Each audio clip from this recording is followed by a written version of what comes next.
Yo, what is good, YouTube? Krishan checking back in with another video. Let's start today's video off with a recent physique update from our former Mr. Olympia, Derek Lunsford. I was wondering, was this a recent update? But Chris Cormier promised us that Derek would have a better ab shot at this upcoming Arnold Classic, and the abs are definitely looking improved, and Derek is also showcasing some massive lats here as well. Now, I'm not sure where all the fans stand as far as their opinion on the former Mr. Olympia. Derek said he was off at the 2024 Olympia, which I kind of disagree with. But if he was off in third in the world, where does he place when he's 100% on? Going into this upcoming Arnold Classic, I'm expecting a very, very good version of Derek, possibly the best we've ever seen. I think he's going to surprise some people. Now, next up, we have a recent physique update from Carlos Thomas Jr., 7 weeks out of the Arnold Classic, posted up by his coach, Patrick Tour.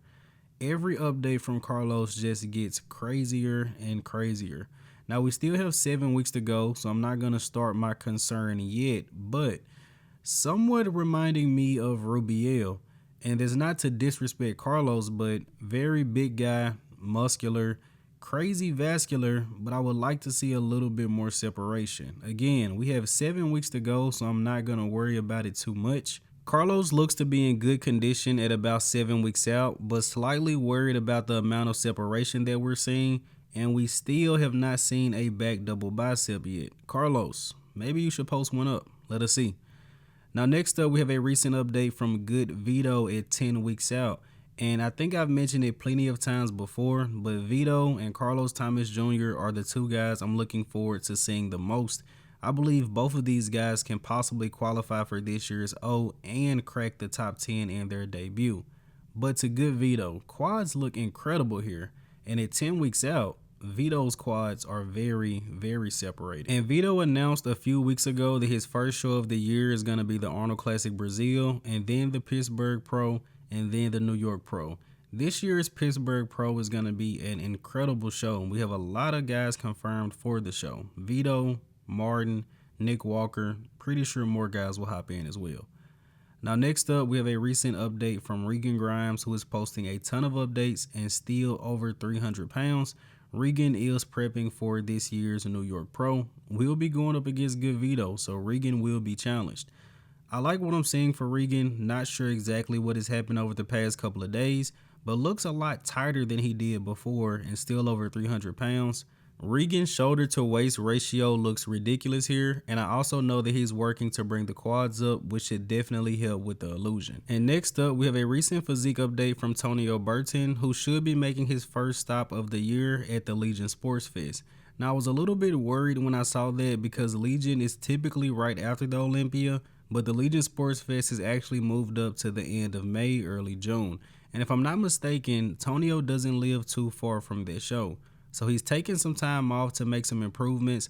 Also, I believe he lives within driving distance from the show. So really high expectations for this guy once he hops on stage at Legion. And I've said this before, I think Tonio looks good online in his updates, but I think this guy looks significantly better on stage. Now, switching over to Classic Physique, we have a recent physique update from Terrence Ruffin, Rough Diesel, currently sitting at 207 pounds. His last competition weight was 169, and his cutoff is 189.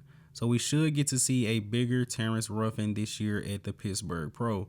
And that's one of the reasons Terrence took some time off, just to focus on adding some size and getting closer to the weight cap. And I also believe he had a nagging elbow injury at the time as well. There is no telling what Terrence is going to do this year. He could come back and claim the entire division. Terrence could be battling it out for the next couple of years with Mike Sommerfeld, Ramon Dino, and Urs Kalasinski. But let me know in the comment section below, what are your expectations for Terrence Ruffin returning back to the stage? For me personally, I'm expecting an improved version of Terrence this year. Last time he competed, he was 169. His cutoff is 189, so I'm expecting him to be at least 10 pounds heavier.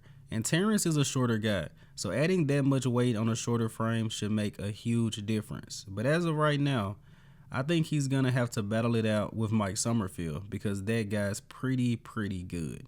Now, speaking of Sommerfeld, he actually posted some recent updates ahead of the upcoming Arnold Classic. And it looks like Mike's conditioning is exactly where it needs to be.